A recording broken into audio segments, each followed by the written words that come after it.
G'day everyone, former Captain Graham Hood of Australia's national flag carrier. Wearing an old uniform shirt that I wore years ago, which my wife dyed green, so I can go out and get it dirty feeding the chooks. Used to have gold bras on here and had gold wings on there and all that sort of stuff. Anyway, that's part of life's history. That's gone now. I just want to say that since my video went viral, we've had a lot of responses, actually thousands and thousands. There were millions of views on various platforms around the world, and it's still being viewed, along with others that we're doing, and we've done lots and lots of interviews around the world. And the one big theme I'm getting from messages outside of Australia, and as well as inside, because we're living in it, but outside, the world can't believe what's happened to this once beautiful, free and democratic country. Melbourne, one of its biggest cities, the second largest city in the country, once year after year voted the most livable city in the world, has now become the most locked down city in the world. We're seeing stormtroopers, a breed of soldiers, basically police stormtroopers who've been bred as a group by the dictatorial Premier Daniel Andrews, who's been running the state for some time, trying to protect the health system that he was minister of for two terms, I believe. Who he's now finding is not up to the standard and not up to scratch when it comes to the pressure that's being applied to it through the virus. There are people in Australia, and for those of you watching this around the world, there are people in Australia who've been on hospital waiting lists waiting to get hips and knee replacements and other elective surgeries for years and years, and they can't get it done. There are people trapped in wheelchairs because they can't get the surgery that was required 5 or 6 years ago. Such is the state of Australia's health system, which is now under threat. We don't have a health system in Australia, we have a disease management system. And the disease management system is treating people with stress disorders and immune system disorders, things like cancer, and we're getting heart disease and all that sort of stuff, because as a nation, like many of you in the rest of the world, we have become addicted to our convenience. Our immune systems have struggled, and whether the viruses are getting stronger or not is irrelevant, because it's highly likely our immune systems are just failing, because we're addicted to sitting on the couch, watching TV, reality TV that bears no resemblance to reality, and getting our food delivered in packages. And our immune system is failing at a rapid rate. Our country's economy now is almost decimated because the money we couldn't find to build hospitals when times were good, we're now borrowing like crazy to pay people who have been locked down and can't go to work. And for what? Well, logically, it's hard to look at things logically when people die. But the death rate in Australia for all diseases is average as it is around the world. And COVID has added a little to that, but they're mostly people with comorbidities and people who were in palliative care and people who, like me one day, will be in that situation and confronted with the end of my own existence. So the health system has been run down for many years, as they have in many countries around the world, because we didn't have money, which we're now finding in buckets, which leads a lot of Australians to wonder where we're going to go when this is all over. We're seeing some light at the end of the tunnel, however, because vaccine mandates were being forced on the Australian people at 100 mile an hour. And vaccine passports also. We live on a continent that is made up of 7 states, which have now become 7 little fiefdoms, run by bureaucrats and by dictatorial premiers who are convinced in their own minds they're doing the right thing because they're trying to flatten the curve. They're not looking at the suicide curve, they're not looking at the domestic violence curve, they're not looking at the collapsed business curve, they're looking at a COVID curve. A COVID curve which, even when flattened, keeps them locking us down and forcing ridiculous mandates on us. We walk around in a country where people look at each other with suspicion, where if your mask happens to drift down below your nose, they can call AAA, which is the emergency hotline, and you can be arrested. Not only arrested, but if you're in Victoria and a certain group of police come to you, you'll be slammed into the concrete. Excuse me, I better not cough, I might get arrested. That's what it's like here in Australia at the moment. I have children and grandchildren just across the hill from where I live in Queensland. I live in New South Wales. I can't see them. We've got 5 kids and 18 grandkids who live in Western Australia. We may never get to see them. Haven't seen them for 3 years. Couldn't travel the first year of that 3 years because I had knee surgery and we had bushfires here, so we weren't travelling much. But after that, the Premier over there is some kind of hero, just decides to lock everyone down. You can be on an aeroplane with open borders, having left Brisbane to go to Perth, and by the time you get there, you're locked down and you've got to either go into quarantine for 2 weeks or be sent back to where you came from. Such is the state of the nation in Australia. The airline industries are struggling, and transport industries are struggling because confidence has been lost in our borders, and as a result, people aren't travelling. So they figure the only way out is to mandate that everyone gets vaccinated. Those passengers who get on board the airplane and those staff who crew them, and also check in at the airports and operate all the other airline functions. That's the way they're seeing out of this from a financial perspective. They're claiming it as work health and safety, and they have a duty of care, but the truth is it's about getting everything flowing again so that they can get the profits back in. I understand that. Qantas is surviving reasonably well through this because of the profits it made in the good times and under good management in most cases. But there are some times when that management lets its staff down, and that's the case at the moment. Some will say that there'll be no airline to come back to unless we bring in the mandates. Well, we're in an age now where we're seeing cures come to the fore. We're seeing simple cures working really well in other countries. Cures that have been available for 50 years, combined with vitamins and exercise and a good healthy immune system, a plant-based diet. This virus could be a cakewalk if we adopted all those principles, but we've been too dedicated to this one solution. And in many cases, it's just clear that it's not going to work. So time will tell. So here we are in Australia. In New South Wales, the Premier just released a roadmap to freedom, which means that in this month of October, double vaccinated people will be able to return to some kind of normal, but with restrictions. Following on the 1st of December, those Australians who have the right to choose and make an informed consent, who haven't made that option, taken that option, will be allowed to rejoin them. So in other words, it'll be like we can go to our caravan parks, we can go to our theme parks, we can go to our shopping centres, and we can all intermingle, vaxxed and non-vaxxed. Sounds good. But where does that leave you if you've got a job working for a corporation? How is it lawful that a government can mandate that we can all mix together, but a corporation can say no? So what does it mean if I was still employed by Qantas, for example, that I might have gone to the shopping centre and done some grocery shopping, come home, put a uniform on, go to work? No, I'm not allowed in. That's not freedom. I'm not allowed to wear the uniform, I'm not allowed to work. Well, I don't anymore anyway because I've resigned, but I'm talking for all those staff that are still there. So how's it going to be all right for the public service who are going to be... I can see the public service are going to have a big win here. There's a lot of court cases going on. There's some very good lawyers working on it. The weight of the trials and cases going on in Australia at the moment is immense and growing every day. And it's bringing more and more public attention to what's happening. So the public service have realised that in education and in the health sector, there are thousands of teachers, nurses and doctors and ancillary hospital staff and education staff who are not going to be vaccinated. They're refusing to. And that's going to leave massive holes in rosters all around the public service. And you know what? It's getting them to rethink. There are cracks in the armour. There are cracks in the armour.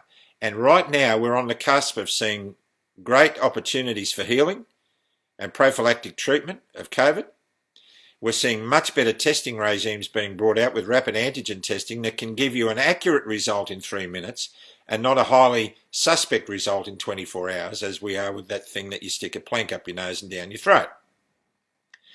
We're on the cusp of seeing this becoming much more manageable without draconian dictatorial measures being put in place on the population. So why are we insisting on this deadline being met for Qantas 15th of November for a start? Nurses have already passed that deadline and are now unemployed. Teachers are confronting their deadline in November too. They will soon be unemployed. Paramedics the same. Even now, when paramedics haven't been completely terminated from their roles for not being vaccinated, there are vast gaps in rosters all around the country because there aren't enough paramedics to fill it. That means O emergency calls will be left unanswered because there's no one to drive them. It will mean in hospitals that beds cannot be filled because there are no nurses to stand at the bottom of the bed. There are not enough doctors because a lot of doctors have lost their practices and their licences because they've contradicted the mainstream government narrative. Some Australians think that's fair. I particularly don't think it is fair. There are lots of police who are now standing up saying enough's enough. And they're not being jabbed, and they don't like being used the way they're being used either. Let me read you an email that I received from somebody just recently. A group of sworn Victorian police members have started a group that was born out of a divisive Facebook post made by the Police Association Victoria, the TPAV, in early September. The Facebook statement said that the TPAV would support a vaccine mandate by Victoria Police, in brackets, despite not knowing what legislation or policy would be used to mandate. In other words, they've gone ahead and supported it without knowing what it means. The group has significantly grown in size since the start of September, and the members in the group comprise of vaccinated and unvaccinated members who are pro-choice and believe the jab should not be mandated and employees of Victoria Police should not risk losing their job over a vaccination status. Is that unreasonable? No, I wouldn't think so. So here's the good news, and I think it is good news. It's showing that there are cracks appearing in the wall. Within the next week or so, a national union for the police force of Australia-wide will be launched. The union will provide and represent all members legally and lawfully without interference from the police employer. That's a good start. This union already represents 9,000 nurses and doctors. That's a good start. We see this as a better option for members moving forward, as our current union, the TPAV, does not support or represent all members, despite our police members funding them. Here's the thing, police officers in Australia, if you're out there and you're listening to this, and I know you are, hundreds of you, because you're talking to me, here's the thing I want you to note. We encourage all members who are pro-choice and would like more support to go to policeforfreedom.org. That's capital P, policeforfreedom.org, and fill out the survey. This is an indication, this email is an indication that our unions are on their last legs. The first major demonstration in Melbourne that took place that drew most of the attention and brought most of the violence were construction workers who were locked out of their lunchrooms by the organisations they were working for, the construction companies, because they hadn't been vaccinated. They took their rage out on the headquarters of their union, the CFMEU, a union that has been renowned for thuggery, both within its members at times and most definitely amongst its leadership. You've only got to look at the way they conduct themselves to see that there's something not quite right in the state of Israel. So instead of attacking the government, or Parliament House, or any bureaucratic offices, these thousands of men attacked the head of their union, because the union is not representing them. And this is true for many unions around the country. Teachers' unions, aviation unions, pilots' unions, flight attendants' unions, engineering unions, police unions, they're not being represented. And people are resigning en masse in protest. This is a good sign. Another good sign is that the public service people are looking more likely to be rostered back on in the near future because of the weight of numbers. Now, if this is an indication of where we need to go, then we've got to put some heavy work on our corporations who are mandating these things. These mandates will not work and your rosters will suffer as a result, and so will your profits. To the corporations and the shop companies, the retailers like Best and Less, who have said nobody comes into the shop unless they've been double vaccinated. Well, you best get used to earning less, because I, for one, won't ever walk into a Best and Less ever again. You've acted hastily, you haven't thought it through, you've jumped on the mainstream media bandwagon, and you're trying to stand up as a corporation who is acting in its civil responsibility. Well, you may be thinking that on one hand, but you're denying Australians the freedoms that their fathers and grandfathers fought for and died for. And we won't cop it. We're not going to cop it. So where do we go from here? We have to push now. Alex Kearney, the former senior constable of New South Wales Police, resigned in protest and has made himself public. Paramedic John Larter has resigned in protest, taken the New South Wales government to court, and he's gone public, put everything at risk. Big Mac, Christian Mac, I can't pronounce his last name, but boy oh boy has he got some spirit. He's got about 20,000 teachers behind him at the moment because he's prepared to stand up. He hasn't been terminated yet and he hasn't resigned, but he's looking down the barrel of losing his job. And he's at the pointy end of 20,000 teachers who agree with him. Education departments need to take careful note of that. Private schools need to take careful note of that. Good luck running your businesses with 20,000 teachers out of the network. Aviation people are looking down the barrel very, very closely, and it's hurting them. A lot of them are still working under immense stress. A lot of them are also working under the stress of being vilified for not having it done by those who have. That's not the spirit of Australia.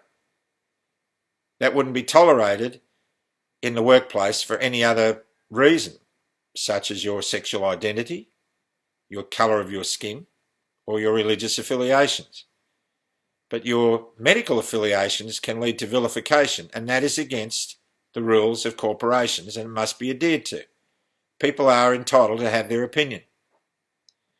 So as we urge on our brothers and sisters in the public service, it's those of us who are in the corporations, the truck drivers for the transport companies, the miners in the Pilbara, who are being told that they have to be vaccinated in order to continue their jobs. All the other people involved in these ridiculous mandates who are struggling at the moment under the weight of losing their careers and their mortgages and their homes and not being able to feed their children because of an idiotic, draconian and unsustainable policy that will never carry fruit.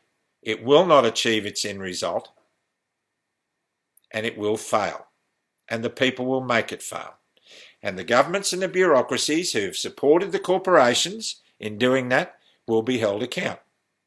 A corporation must never be able to create policy which overrides the Constitution and the state laws of this country. It must never be allowed to do that. It's the tail wagging the dog, and that must stop. We've lost too much in this country now to go back. We have to reclaim the line. We have to stand up and move forward as Australians in the spirit of our Anzacs. They died, they fought, they died, so that we wouldn't have to have the conversations we now seem to be having happen every day.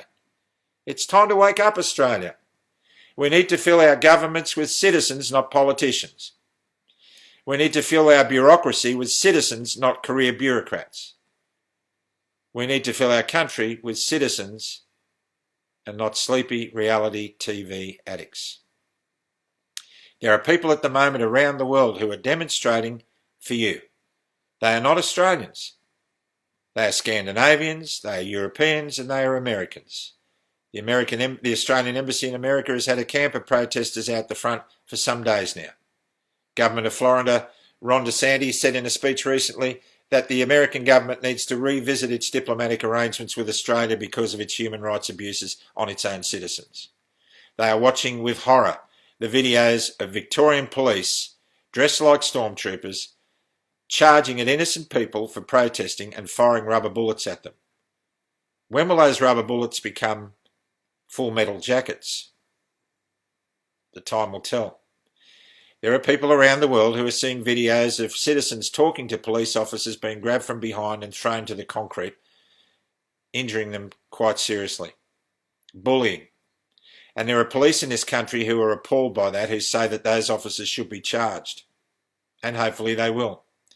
There are police in this country who are doing their darndest, in Victoria in particular, to try and restore public confidence by engaging the citizenry in the street in ways that allow them to see that not all police are the same, and they're not. I, like many of Australians, love our thin blue line. I've been a cop supporter all of my life. I've been on the receiving end of them a few times, but I deserved it. I love the boys and girls in blue. I love and support them. And, you know, ex-senior constable Alex Cooney is a prime example of that. That man has got integrity that every officer should be proud of. Every single one. And, you know, I stood in an interview panel last night with John Larder, with Alex Cooney, and with Christian Mack and myself, and with Joel Jamal, who is doing for journalism what we're trying to do for our industries. The five of us just sat there and looked at each other when it was over. And I just imagined that they all had slouch hats on their heads, and I felt good. It felt good to be among them. We've stuck our heads up for you. And if you agree with what we're doing, then it's time you stuck your heads up and joined us. It's time to stand up for what we believe in and stand up for our nation before it's too late. My name's Graham Hood. I'm a very proud Australian. I'm sad that I'm held up as a super patriot because I thought we all were. I look forward to seeing you when we move around. I look forward to seeing you and greeting you and thanking you and listening to your ideas on how we can restore the spirit of Australia. Until then, stay out of the trees, continue to love and pray for one another, and continue to love and pray for our country is my prayer in Jesus' name. Amen. Thanks for listening.